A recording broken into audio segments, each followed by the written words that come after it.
Hearing Ken tell us about this historical place.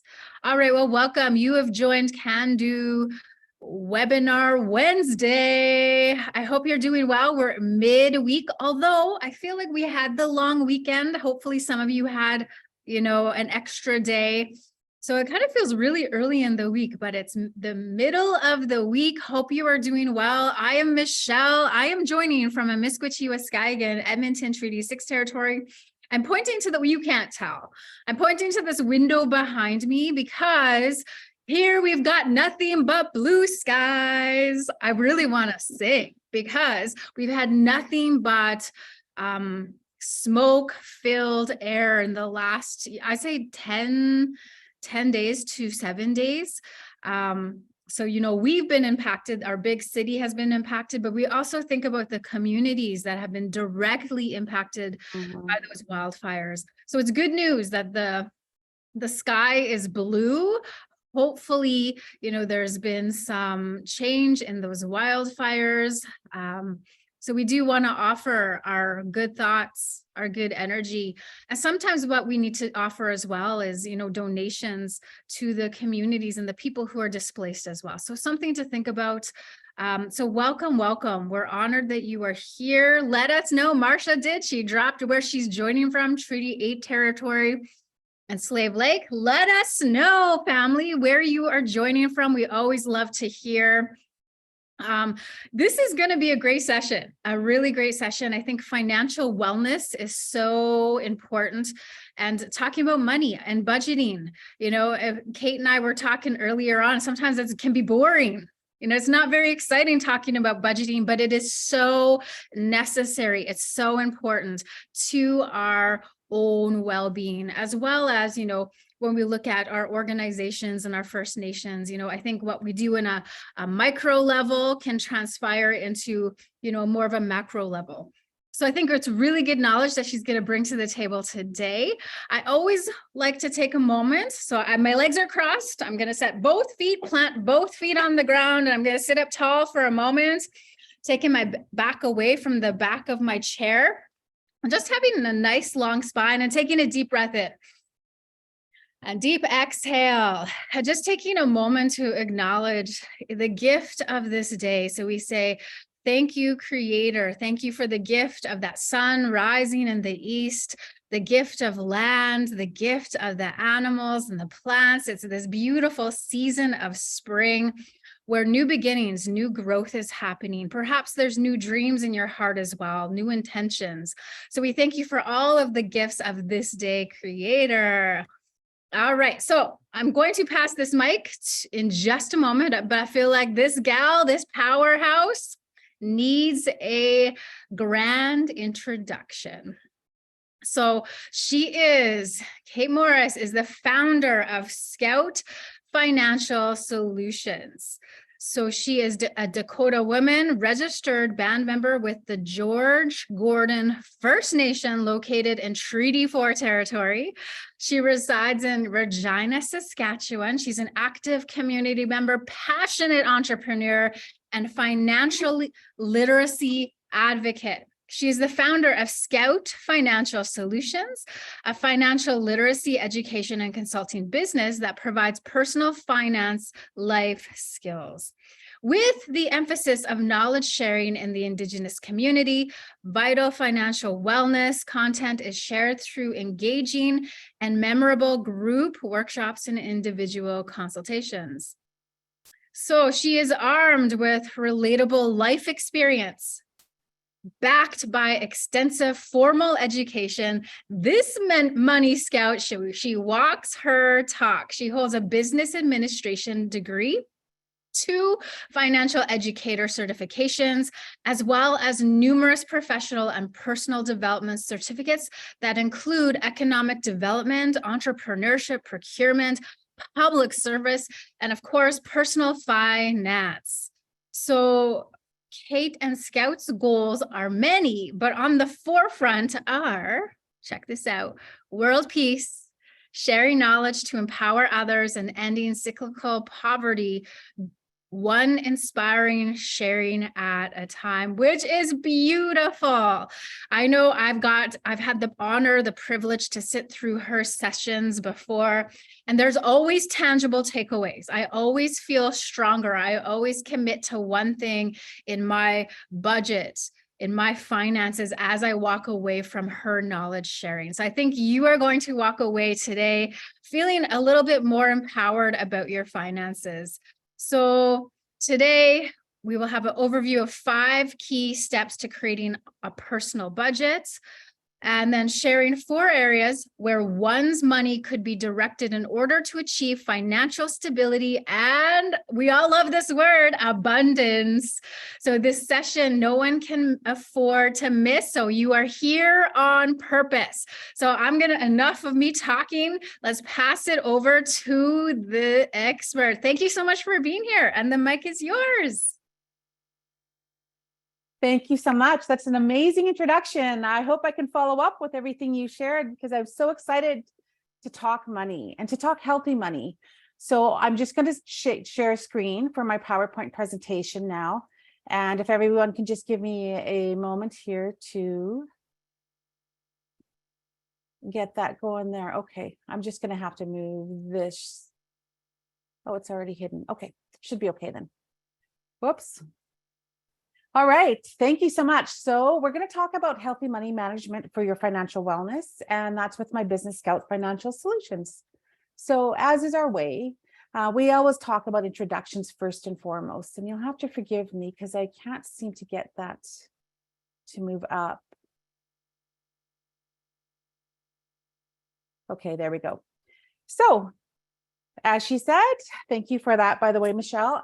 My name is Cate Morris. I am a Dakota Winion, registered to the George Gordon First Nation in Treaty 4 territory, and I'm coming at you live from Treaty 4 territory, Regina, Saskatchewan. So I would have to start by saying that I didn't have one of those once upon a time happily ever after fairy tales. In fact, I had a life lived of truths that were hard, a lot of struggles, a lot of survival and rebuilding. So why is this? I'm sorry, guys. There we go. Let's see if we can get this going. Yeah, we just practiced this. We just checked the technical difficulty stuff there. I'm sorry, guys. There we go. It's moving. I apologize for that. So I had a number of childhood traumas, a lot of things that have come to light with the discovery of residential schools and 60 Scoop, and a lot of those challenges that many of our people, many of our families and our friends and our neighbors have experienced. So part of my challenges and my struggles resulted in me becoming homeless and on my own from the age of 15 and a half. Now, the mean streets of Regina are a tough place to be for a little girl, let me tell you that. But I did learn a lot of critical life lessons. I carried on to my young adulthood, and I met and married the man of my dreams. What a beautiful man he was, from George Gordon First Nation. And unfortunately, he passed away after a couple years of fighting cancer.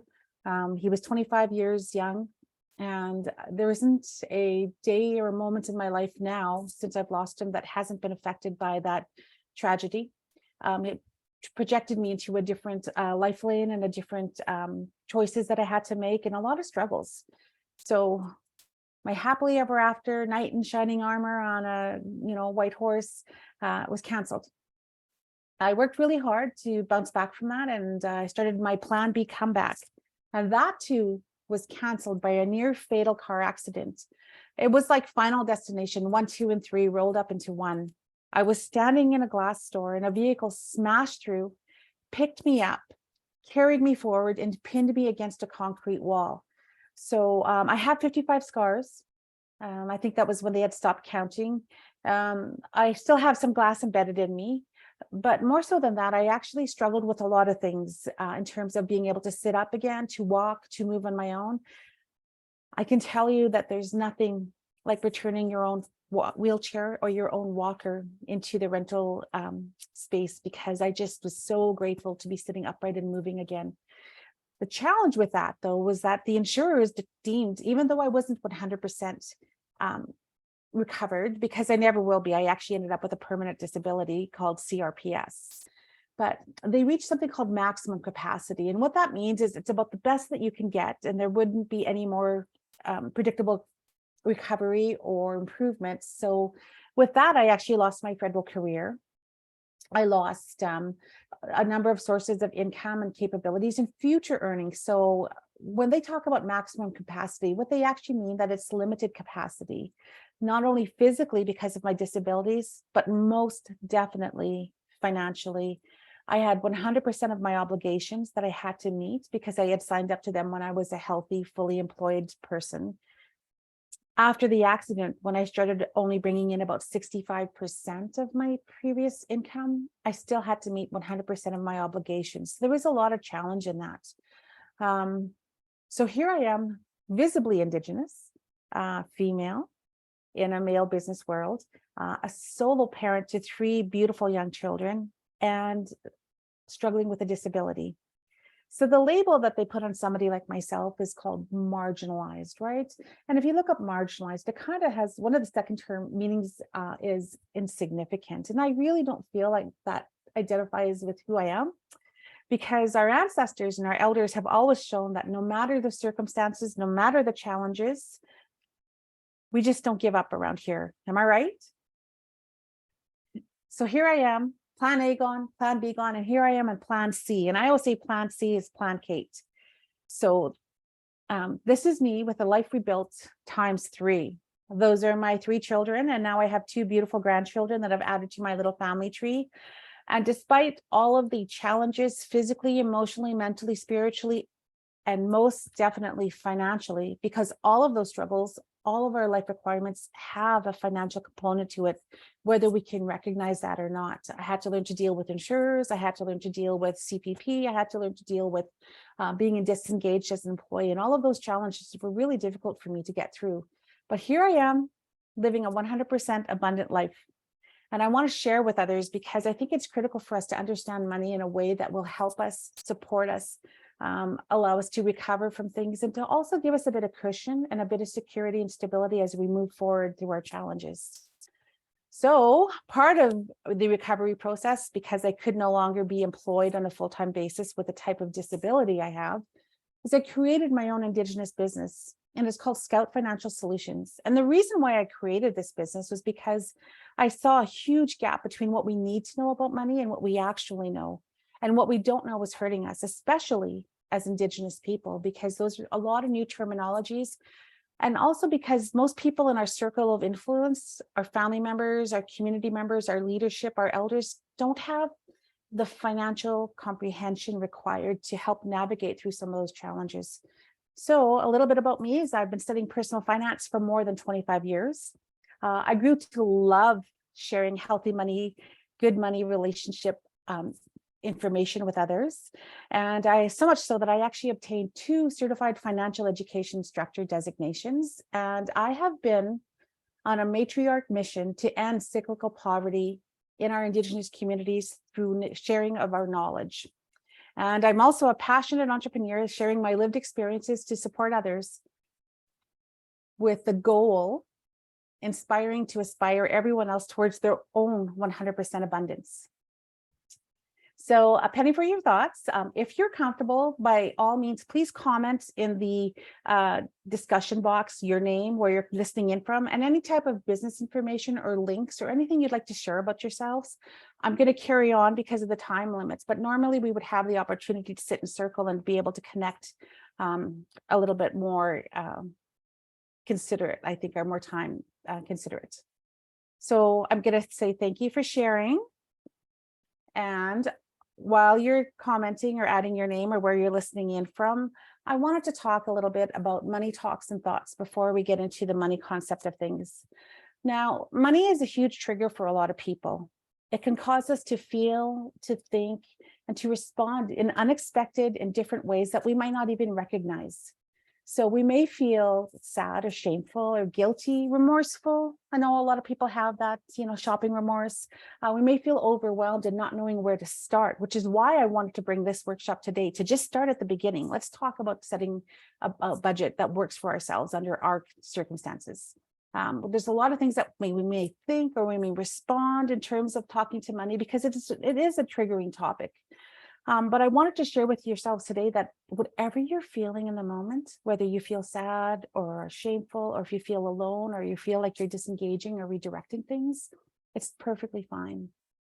A lot of times when people have money talks, they always do it from a shaming and blaming and accusatory type of position. And I don't like to do that with people because a lot of us have different challenges, especially as Indigenous people. We're all in different walks of our recovery path. And so I don't want to make people feel bad about what they're doing with their money anyways, because a lot of times it is to cope. A lot of times it is to comfort or to heal or to, try to feel good about the things that we're struggling through. So sometimes life just happens to us, and that's perfectly fine. We also just need to know what we need to know, and that is just sharing knowledge. We have a lot of people in our communities called knowledge keepers. And I always try to say that I'm a knowledge sharer because I do what I can to learn as much as I can about something. And then I try to make sure that I'm able to transfer to members in our community in a way that's more relatable than just strictly numbers and suits. So I want you to know, no matter what you're going through and what you're feeling right now, I believe that you are capable and you're worthy of receiving all good things in your path and journey, including becoming financially empowered. So are you ready to get in the know about your know?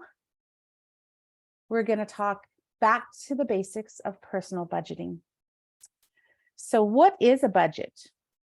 Well, it's an estimate of your income and your expenses for a set period of time. And usually most people will do it over a period of pay periods or a month or quarterly or even annually.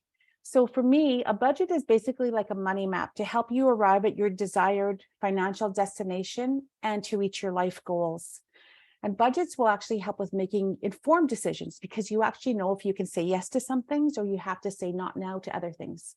It helps you with your financial well-being, which all of us want to feel better, right?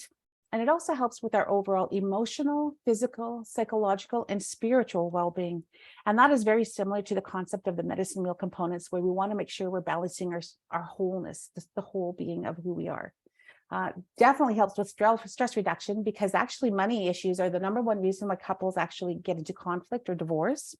It's the number one reason why students stop attending post-secondary institutions. It looks like absenteeism, it looks like disengagement, but a lot of it goes back to the core challenge of having money struggles. And of course, having a budget, a money map, a plan for your money can also help with those wonderful life goals achievements. So, like I had shared in my description of this webinar, I'm going to talk about 5 steps to building a budget. Number 1 is your goals and whys. Step 2 is your total net income. Step 3 is your total expenses. Step 4 is balancing that budget. And step 5 is managing how your cash flows. And a lot of people miss a couple of the steps. They almost always seem to focus on just the numbers, income minus expenses equals your budget. And that's not necessarily the whole picture. And it also isn't what would motivate most people to start using a budget and getting into that. Now, well, the number one thing we need to work on personal finance, of course, is to make it personal to you. So step 1 that I like to talk about is setting goals for yourself. So step 1, setting goals. What are your hopes and dreams? Do you want to buy a new to you car? Maybe you want to pay off some debt, or do you want to get into your own place or buy your own home? You might want to help out some of your family members or start or return to school. You might want to launch your own business. Money is a present component in all of your hopes and dreams. So for myself, I always tell people make sure that you set goals that are meaningful to yourselves. And that actually gives you the motivation and the encouragement to start getting towards setting up a budget and operating and managing and keeping up with your budget. So a healthy money tip is be goal smart. And I'm sure many of you have heard of this before. So being goal smart means you need to be specific in setting your goal. It needs to be measurable. It needs to be attainable, realistic, and time-based. For example, you might want to say, I want to save $1,000 in emergency savings by June 1st of 2024. So it's very specific, it's very measurable, it's attainable. $1,000 is attainable. Realistic, you're not saying I'm going to put $1 million into an account next year, and it's time-based in 12 months. So that's an example of a SMART goal. So I always challenge people to action time. I know we're time sensitive here, but I always tell people to draw a great big thought bubble. So take a piece of paper and draw that great big thought bubble and think to yourself, what are my goals? What do I want to achieve? What is meaningful to me? And so for myself, I did this process when I wanted to purchase my first home. And I said for myself, because I had instability, I needed stability. And so that was home ownership. So I didn't have to move to a number of different places. So I want to challenge you, even though we don't have the time, to think about that big thought bubble and to just say, my goals are. You can set one for yourself. You can set more than one for yourself. Just remember to keep them smart. My goal is to save $1,000 in an emergency fund in 1 year. Or your goal may be to pay off $2,000 in credit card in 1 year or in 2 years. So think about the big goals that you have for your life and start thinking about how you'd like to write those down and capture those visually. The other thing you need to do when you start setting your goals is you need to talk about your why. Why do I want this goal? Why does it matter to me? This is my personal finance journey, so it has to be personal. And again, I relate to the fact that when I purchased my home, I needed stability in my life.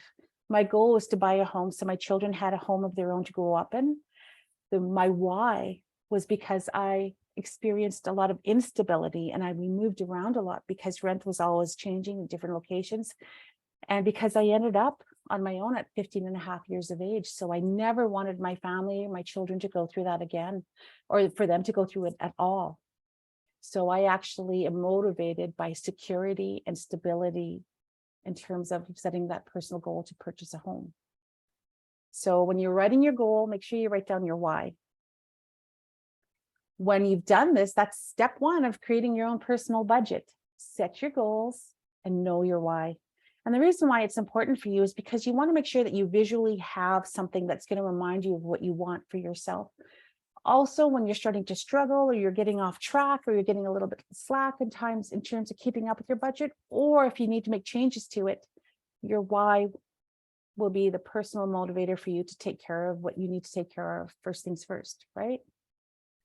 Step two is determining your income. And you can see that I put a capital IN for income because that's exactly what income is. It's money received in exchange for providing a good or service, or through something like investment capital, i.e. like interest earned on investments. But what it is something that's coming into your household. And there are two different types of income. One of them is gross income, and that's the total income you receive before deductions. Now note, this is not the amount of money that hits your bank account. Your gross income, let's say if you were a federal employee, you might be employed at $60,000 a year, but you don't actually bring $60,000 into your bank account. You might bring something more around the lines of $40,000 to $45,000 a year. That's called your net income. That's the income after all deductions have been taken off, including your taxes, any type of union fees, any type of RSPs or healthcare plans that your employer may have. They call it your take-home pay because that's exactly what it is. It's the amount of income that you take home, and it's the amount that hits your bank account on paydays. So when you start to create your own budget, if you don't know what your net income is, take a look at your payday statements. Look at those pay stubs and they'll show you exactly how much is hitting your bank account. Now, I do have another healthy money tip for you. Very critical. When you're starting to create your personal budget, make sure that you're using the net income that hits your bank account, not the gross income. I did work with a client once and she was struggling because nothing was balancing and she was hitting negative for a couple of months in a row. So I said, I don't need to see your numbers, but let's talk about some things. So what we discovered, she was actually creating her budget on her gross income. So she was a provincial employee. She was getting X amount of dollars in her salary, but that wasn't the actual amount that was hitting the bank account. So when she made that adjustment, her budget started working a lot smoother for her. So make sure you use that net take home amount that hits your account. So I always want to make mention of the income pay periods that are out there, because a lot of times when people are creating their budget, some people will use their pay periods for their budgeting period of time. Remember, it's your income and expenses over a set period of time. So Monthly is you get paid once per month or 12 times per year. For anybody who's on federal benefits like CPP or disability, those types of incomes, Canada Child Benefit, those are paid once per month. Semi-monthly means you're being paid twice per month or 24 times a year. A lot of people will be set up on the 1st and the 15th or the 15th and the 30th. So think about that when you're creating your budget. And bi-weekly is just as it sounds, every second week. I know with a federal employee, like when I was a federal employee, we received our pay every second Wednesday. So we actually got 26 paychecks per year as opposed to 24 bi-monthly. Some people are also paid weekly, right? So then they actually get 52 paychecks. So think about those types of things when you're creating your personal budget of when income is flowing into your household. And also for entrepreneurs, a lot of them are only compensated on point of sale. And point of sale basically means when you sell a good or a product. So if you're selling earrings or if you're selling ribbon skirts, that's your point of sale income. So it's not like you're going to get that income every 2 weeks. It's something that comes at point of sale. So keep that in mind when you're budgeting. And a healthy money tip I have for you here, please aim to have more than one source of income. And what I mean by that is you cannot rely all of it on, like, let's say if you just make earrings, you want to make sure that you expand your product to have 2 different income sources coming in. If you're somebody like myself who has disability pension, who has other types of benefits because of my health conditions, I actually supplement it with my small business, Scope Financial Solutions. So I want to make sure I have more than one source of income.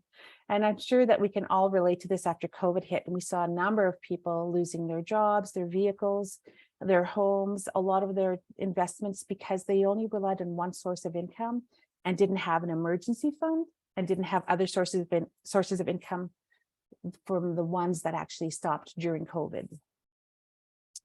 So when we talk about income, I want to talk about the 100% mindset that I've been using in my life. So we are the Dakota, like I'm a Dakota person, but we are the Buffalo Nation.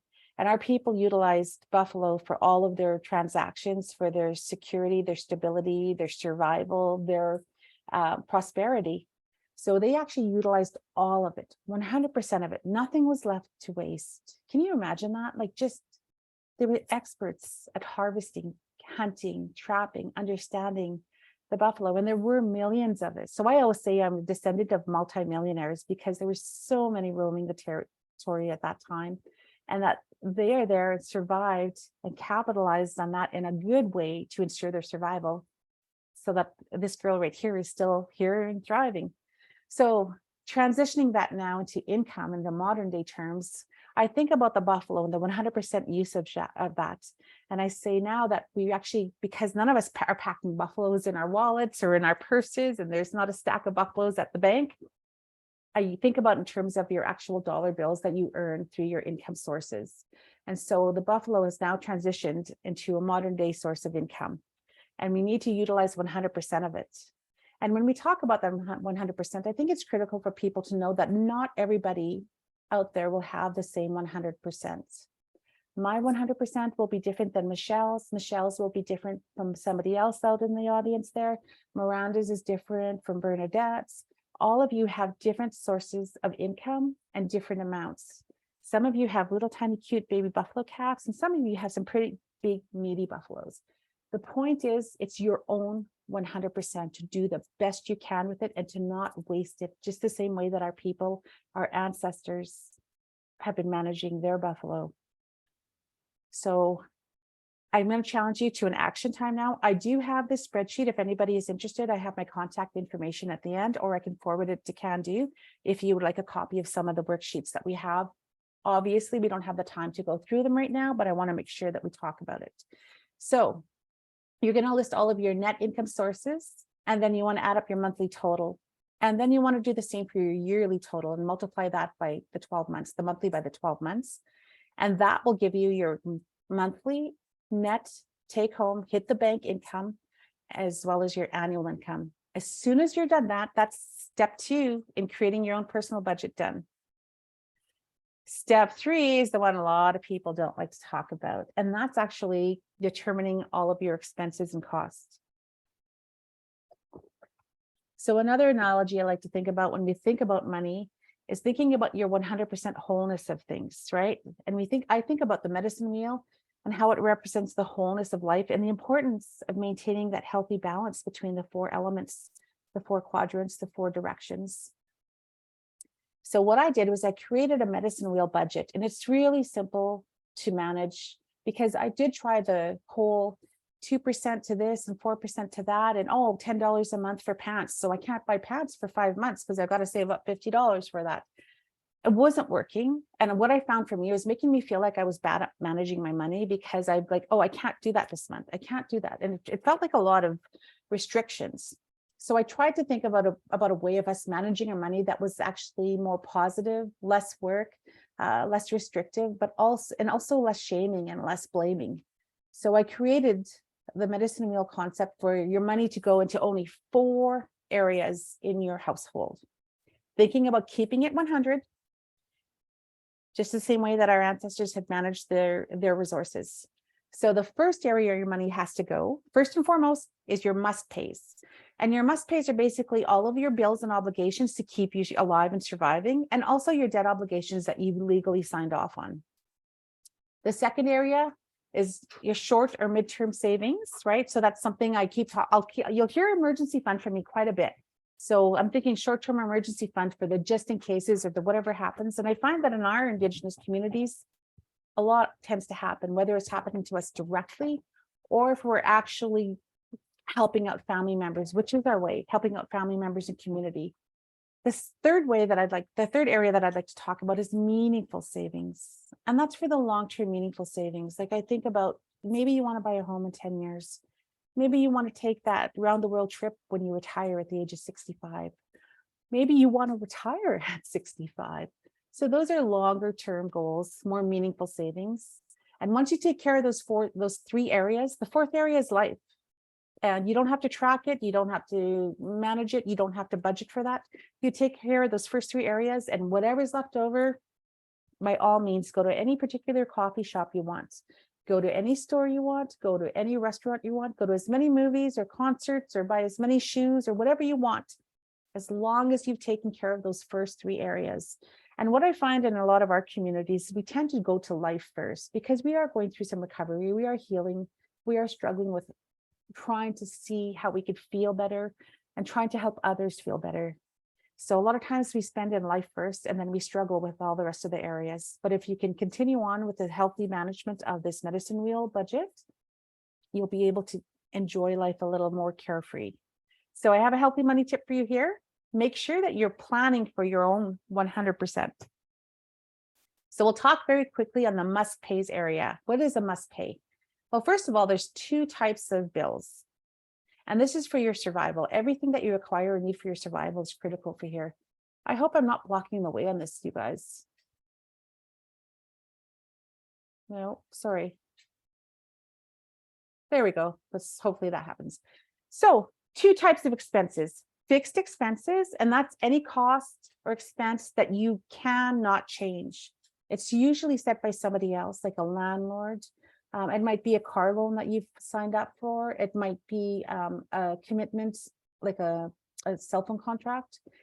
So a good example of a fixed expense that you cannot change is rent. The landlord sets the rate. You can't go back and say, well, I know you want 1,500, but I'll give you 1,000. It's set by somebody else. It's controlled by somebody else. And it's something that you have to meet in order to maintain shelter for survival. The other type of expense is a variable expense, and it's just as it sounds, it varies, right? It's fluctuating. It's a cost that you have total autonomy over. You can decide whether you're going to pay the max for all the cable channels, or you're just going to go with the basic, or you're just going to pay for the internet because you want to direct that money elsewhere. So again, a great example of this is your cable package. Some people get all the bells and whistles, some people get the basic, and some people require the higher speed internet because of their businesses. So I have to pay the higher speed cable, but I'm more conscientious about the type of services, like channels that I receive. So some good examples of must pays. Once we get this guy going again, and it's frozen. There we go. Shelter is a good one, right? We just talked about rent, food, utilities. You need to have water, heat, power. Transportation, whether that's a vehicle, gasoline, insurance, or a bus pass, or any type of means to transport you to receive your resources, to attain your income, to attain your education, to attain those things that are you required to survive. Insurances, right? A lot of people will drive around. Remember back in the day, people used to say, oh, he's got a cowboy license or something, right? And that would mean people didn't actually have their license validated. Nowadays, that could be critical to somebody, right? There's so much liability at hand if somebody doesn't operate with the required licenses to manage themselves. Any type of insurances, licenses, contracts that you've signed your name to. If there's any others that anybody would like to think about, by all means, put it in the chat. But there are a lot of requirements that you must pay in order to survive. And a healthy money tip I have for you here is, if you are spending a lot on heat in the winter and less in the summer, think about equalized payment plans for your bills. So that way you have the stability of knowing how much you're going to pay each month. Yes, you will pay higher in the summertime, but it'll be balanced over the amount you're going to pay in the winter time, which could be really high. I've heard of people actually having raffles and fundraisers to pay off their heat in this winter time. So just try to manage it a little bit. Know something about equalized payment though. It will be based on the last 12 months of usage. So if you've just moved into a place, don't set up equalized payment plan yet, because you're paying based on the previous tenant's usage. Wait till you're in a place for a year, consider equalized payment plans, and then that way each month you know exactly how much you're paying, and it helps with your budgeting. Other must pays is debt obligations. So those are things like credit cards, loans, bank overdrafts, Canada Revenue Agency. They say there are two things sure in life, and that is death and taxes. Canada Revenue Agency is actually one of the debtors that can follow you into your estate if you've passed on. They don't go away when you pass on, they actually pursue your estate. So think about settling those types of things. You don't want to pass those types of debts on to loved ones. Any type of credit that's in collections, they can follow you around in perpetuity, meaning they normally drop off from 6 to 7 years, depending on your province, from the last date of activity. Now, some of them are getting pretty smart. They actually will wait for 6 years, 364 days, and then send a letter, and that's the last date of activity. So think about those types of things when you have obligations to others. You must pay them. You must work it into your budget first and foremost. Anything like those in Alberta, I don't think you have this, but in Saskatchewan, they have SGI fines, and they're actually driving infractions. So they actually end up accumulating. So if you pay one off and you get another one, then you're actually paying a little bit additional fees for each one. Any types of tickets and family obligations. Nobody wants to have an awkward conversation around Thanksgiving table or the Christmas table or the birthday table. So if you have obligations to others, by all means, please consider paying those off. And a healthy money tip I have here for you, once again, there we go, is order a copy of your credit report. If you don't know who you owe money to, it's critical for yourself to order a copy of your credit report every year. Number one, it will deter or reduce the risk of fraudulently using your name, theft, identity theft, those types of things. But also you need to know what lenders are saying about you. Plus, if you want to meet your obligations, if you have something big coming up, whether it's maybe you're going to start your own business, or maybe you want to purchase a house with your brand new spouse, those types of things, it's so important for you to know what your lenders are saying about you. Or even if you have no debt and you just want to start maybe a credit card and say, okay, let's see what's happening here. There are 2 websites that you could order from, but I just want to give you a quick tip. It's really difficult to get through some of them. Some of them are actually through phone conversations and automated services, but be patient because it's your life history. You want to make sure you get it accurately captured. So we're going to talk about short and midterm meaningful savings now. So those are important things. I'm so sorry. So savings and preservation, right? So again, healthy money tip is you want to plan for your own 100%. And then it's stuck again.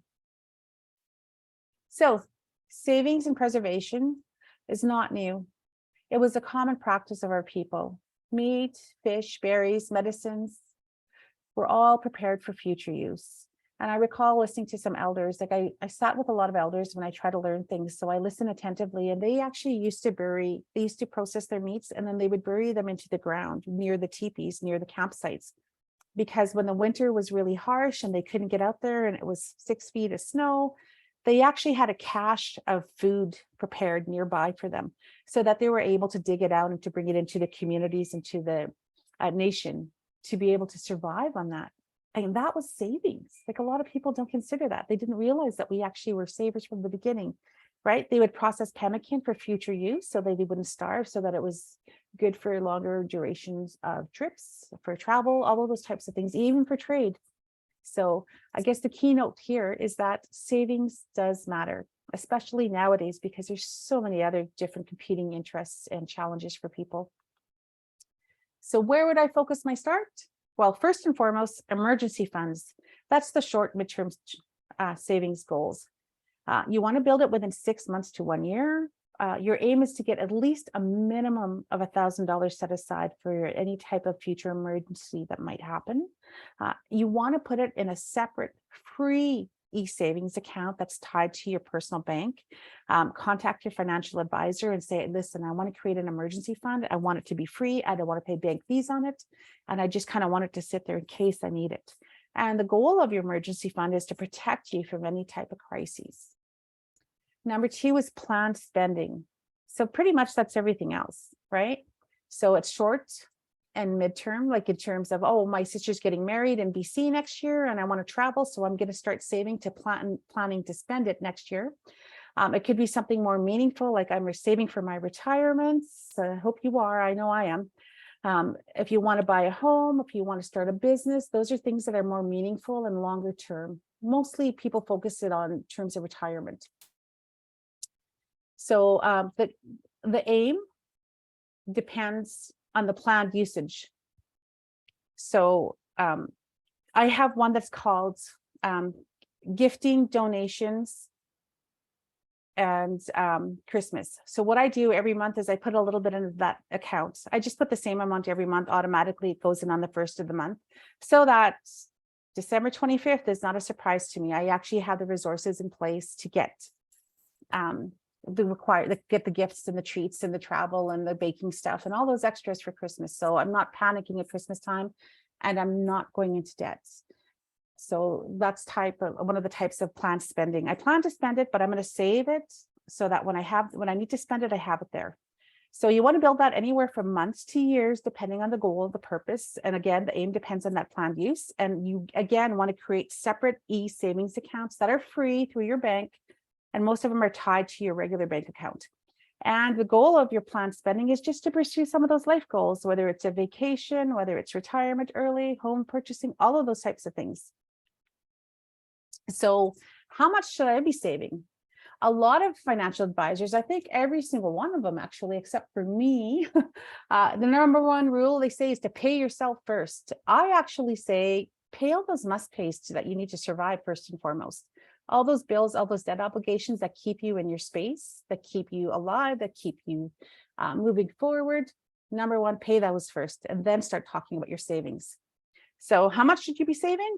They recommend anywhere from 10 to 15%. I say it depends on your personal situation. When I first started saving, I was a solo parent with 3 kids and a lot of obligations. I just started off with $25 a month. And then as things started freeing up on my plate and I had more resources, then I had more opportunity to save. I actually started saving more. And now I actually am an investor. I purchase stocks and investments, and I use those as income resources for myself as well. So if you can save more, then please save intentionally. Don't just leave it sitting in your bank account, not collecting any interest. Put it in at least a lower income saving free account, so that you can actually start getting your money to earn a little bit of interest. And don't laugh at the 40 cents a month interest, if that's what you're getting. At some point, it's going to be $4 and then $40 and $400 at some point. So keep doing it with intention. If you can't save that minimum 10%, then save whatever you can. Like I said, I didn't tell anybody that I could only put $25 a month away, but I just did it consistently. And it grows into things that you can have different options and different opportunities that you can pursue. I just want you to know as well that any amount you save will get you closer to life goals. I did a workshop a couple of weeks ago and I was telling the attendees, well, if you wanted to start an emergency fund, you could do things like maybe selling some of your old product that or your goods that you don't use anymore, or, just saving a little bit on this, or switching some of the food usage that you use, or whatever you want to do just to start putting a little bit away. And you can start with $2 a month or $2 a paycheck and $10, and then it grows and grows and grows. But then time's going to pass anyways.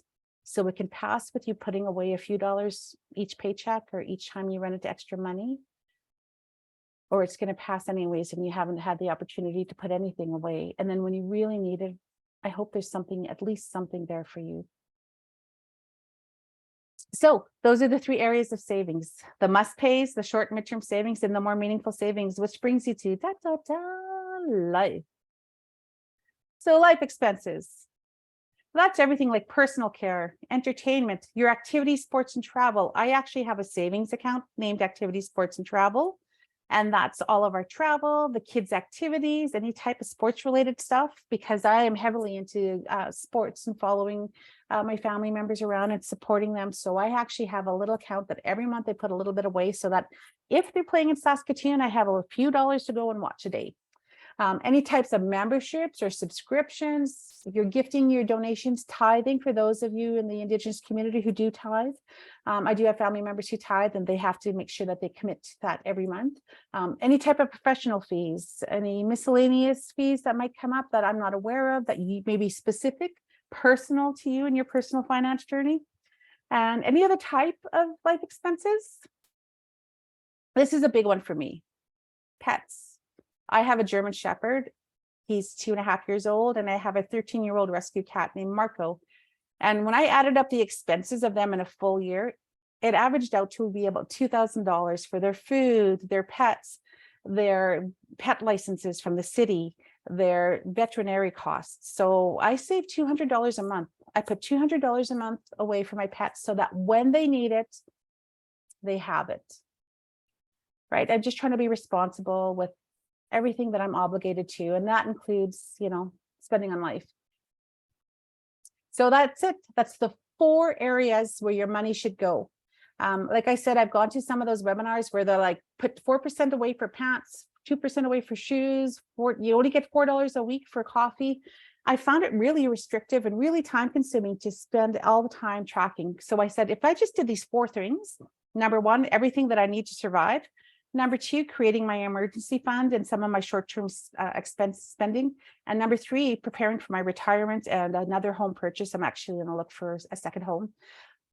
Whatever's left over after I meet those 3 requirements is life. And on some months, it may not be much. You might only have $40 or $50 a month away for life expenses, like the coffee, the treats, the extras. On other months, you actually might have a bit more depending on your activities for the period of that month. But at least your 3 areas are covered, right? You always have those 3 stability areas covered, and then you could have the extras guilt-free, worry-free, stress-free, shame-free. So when you get through this activity, I also have this sheet. It's split into the 4 areas that you're required to, that you should be spending your money in. You just want to list all of your expenses. You're going to add up your monthly total. You're going to add up your yearly total by timesing 12 months by the monthly total. If you don't know where you've been spending your money, look at your previous statements, because a lot of people don't know what should be going where yet. Or by all means, feel free to start in the month of June.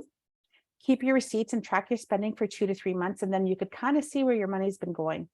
Once you've done your expense worksheet, step 3 is complete.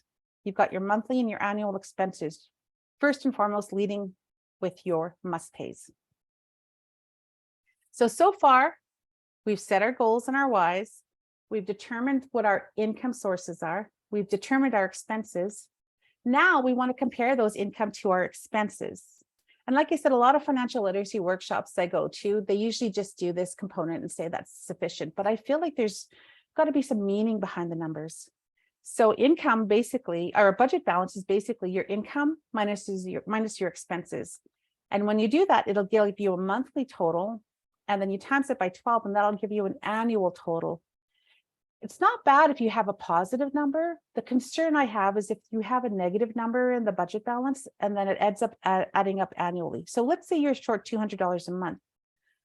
Doesn't sound too bad for a month. You can catch up. But if you don't, that's $2,400 in a year, which usually ends up going on credit. So think about that when you're creating your budget. You want to make sure that you have a positive balance number there. And when you've done your budget balance, step 4 of creating your own personal budget, done. So what exactly do your balances mean? Well, the balance that equals to 0 means you're spending exactly what you bring in. A balance that is greater than 0 means that you're either spending less than you earn or you're earning more than you choose to spend, which is a positive number, which is good, but you might be able to do a bit more with your savings or reducing debt if you have a positive number. Don't just let the extra sit in your account doing nothing for you. If you have a negative number, meaning the balance is less than 0, that means that you're spending more than you earn, you're not earning enough, or perhaps both. And that means you definitely have some cash problems, but don't despair because all budgets can be adjusted by your actions to change. So let's take some action on that. In order to rebalance your budget, one of 3 things has to happen. You're going to look through and cut some of those costs from the life area, the 4th area. That means you might not get to do your coffee as much as you want to for a little period of time, or you might not get to go to that concert right now. You also may have to consider increasing your income sources, which may be selling off things that you no longer use in your house, doing a little bit of side hustle work, meaning you got a little side gig here and there, or you want to do a little bit extra overtime. You might want to ask for a raise. You might want to change careers that more align with the income you feel you need to be bringing in. Or option number 3 is do a little bit of both. And for how long? Well, that depends on how much you're short each month. That depends on the personal life goals you set. How quickly do I want to see my sister in Vancouver? I want to see her in 2 years. Do I want to see her in 1 year? Those types of things, they're all 100% dependent on your action. So step 5, and I find a lot of people don't talk about this step, which is why I always include it in mine, is managing your cash flow. Or as we like to say, the night before check day, and they're sharing one little slice of bread. So cash flow is a real or virtual movement of money. It is an active process that helps you make informed decisions for your benefit. And a really good example I have of this is I have cash in hand today, but I can't really go out for supper because I have utilities due next week. So there is money sitting in my account, but I know managing my cash and when it has to come in and out of my household, it's got to wait until next week when my utilities are paid. So just the same as having a budget or a spending plan, managing your cash flow helps with making those informed decisions. It helps with your financial well-being and your overall emotional, physical, psychological, and spiritual well-being, again, which is the balance of our medicine wheel. And it helps with meeting our needs and wants when we need them. And it also helps with those life goals achievements, right? You set some goals for yourself and you want to achieve them. Managing how your cash moves in and out of your household is critical to meeting those life goals. So honestly, cash flow is just adding dates into their budget. So it has to include dates for a mix of a full picture. So there are reminders to yourself of when the money has to come out. You notice when you have, everybody notes when they have paydays, right? So you just want to make sure that you add budgets into your, or dates into your budget. So once you start adding the dates of things, step 5, the cash flow management is complete. So just to recap the basics of budgeting, you want to have a budget that balances to 0 or a positive number. You want to incorporate those dates, the paydays and the bill due dates. And that actually is just basically your budget or spending plan. So a visual of this is starting with your goals and your why. My goal is to do this because you want to manage your own 100%, whether that's a large income or a lower income, that's your specific 100% that you need to work with that hits your account. You want to focus on the 4 areas where your money needs to go. Primarily, number 1, all the must pays, which is all the bill obligations to keep you surviving. and all the debt obligations so they don't come harassing you and bothering you and stressing you out. You want to make sure that your budget balances so that your income and your expenses is a positive or a zero. And you want to manage the dates, the cash flow of those elements. And that's basically exactly what my budget book looks like. I actually have that spreadsheet. I created that spreadsheet so that I know exactly the date, the description, the opening balance, the amount of the debt, whether it's coming in or money coming into my account as a pay or income, or money leaving as a debt or an obligation. My running balance and any type of reference I keep in there, I actually like the transaction number, or if it's an automatic payment or any of those types of things. So if you manage this type of stuff, and I tell people this all the time, and I'll repeat myself, I shared this when we were waiting for everyone to arrive. There were two things I did consistently throughout my challenges as a disabled person, as a solo parent, as a grieving person, all of those things. I made sure, number one, that I always had at least one income source, sometimes two if I could. I always made sure there was some type of income coming in. Number two, I always budgeted. I always did. And my budgets when I first started out was just as complex as the programs that I had attended. And then now they're much more simple, where they just manage those four areas: must pays, creating some short-term savings, creating some long-term savings. Whatever's left, who cares? That's my business. I could tap away to wherever I want to tap away, as long as I don't hit the negative balance. So very quickly, I just want to touch on some budget tools. And there are several ways to capture your budget, right? Some people use folders and dividers. I have some clients I've done workshops with where they just do a little divider like this. They keep it on them, and they actually have their bills folded up inside for the months. So they have the dividers with the months. Some clients do it electronically, right? Software programs such as Excel. Financial institutions have a lot of systems. There are a lot of apps now with fees and that are free. I just caution you to be careful of giving yourself your financial information to third parties. Sometimes there could be a risk of breach. So just be careful about that. And can you think of any other systems? For those of you who've been in my workshops, I'm always preaching about the budget binder. So this is actually my personal budget binder.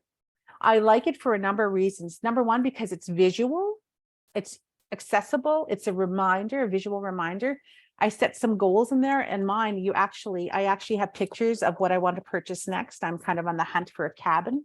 So I have those reminders. I have pictures of the people that I'm working hard for, and it has 12 month dividers. So it tells me every month where something's due. Like in June, we've got hockey fee registration fees we're now due to in our household. We've got the pets annual expenses.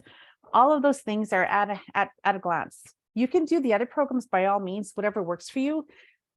The challenge I want to point out is that make sure you tell somebody. On the morning of my near fatal accident, I had no idea that I was never going to return to my workplace. I had no idea that I was going to be incapacitated in a recovery center for so long. I had a budget book, and I had, at that time, my then 16-year-old was able to kind of help me budget for the household and pay the bills on time. And if I didn't have this, if I had it in my head, or my cell phone, which was damaged and died and broke in the accident, we would have been struggling with a lot of other things, including on top of our finances. So I just wanted to point that out to you. Whatever program you work, make sure it works for you. Make sure you tell somebody where it is in case, heaven forbid, anything happens to you. And if you don't quite know how to get a budget binder starting, by all means, connect with me. That's what I'm here for. So this is the components of a financial wellness plan. There are 6 parts. We've talked about creating the budget, which is the very first back to basics of budgeting for your financial wellness plan. You need to have a budget to know how much you can actually create in terms of managing your debt, in terms of creating savings, in terms of asset building, in terms of preparing for retirement. It starts with the basics of building a personal budget for yourself. The other component of that, part of the budgeting, is actually managing your cash flow and how it moves in and out of your household, how much you can direct, when you can direct, if you can direct at this point. So it's so critical to have some understanding of your financial wellness. So those are the 6 areas. Any closing thoughts or final questions? I know we've gone over by a minute, or a couple minutes or so, but if anybody would have any questions or closing thoughts, Michelle, maybe you can just kind of read them out for me. I can't see them at this point. Sure. I don't think there's any questions or thoughts right now. I know that if you wanted to look, because I'm not sure what this means. So Mark had posted a comment. Do you want to have a look at that, Kate? Because I'm not sure what that means. Also, take notice of the contact information that Kate had posted up there. So if you have any questions, if you want access to those worksheets that she was talking about, shoot her an email. All of her information is right there. We are, so blessed and so lucky that we were able to be connected, via these modern day, smoke signals, such as email, such as LinkedIn. All right. So I think, Keisha says she's grateful for attending the informative, inspiring session. Yes, it was very empowering. Yeah, so take note of Kate's contact information. That is all the time. I did not budget for my Mac. My power is gonna run out right away. So if you have any questions for Kate, please, send those questions, those comments her way. You're just such a great resource. So thank you so much, Kate, for being here, for empowering us, giving us some tools, and just reminding us and making us aware that our finances matter. And it's really important for our own well-being. So thank you so much for being with us, and everybody else, thank you. We're still going to be talking about the financial piece. I think our guest speaker next Wednesday, I think, is talking about financial wellness. So we'd love to have you join us again for another session. Be well, everyone, and we'll see you again soon. Bye, everyone. Thanks for attending. Take care.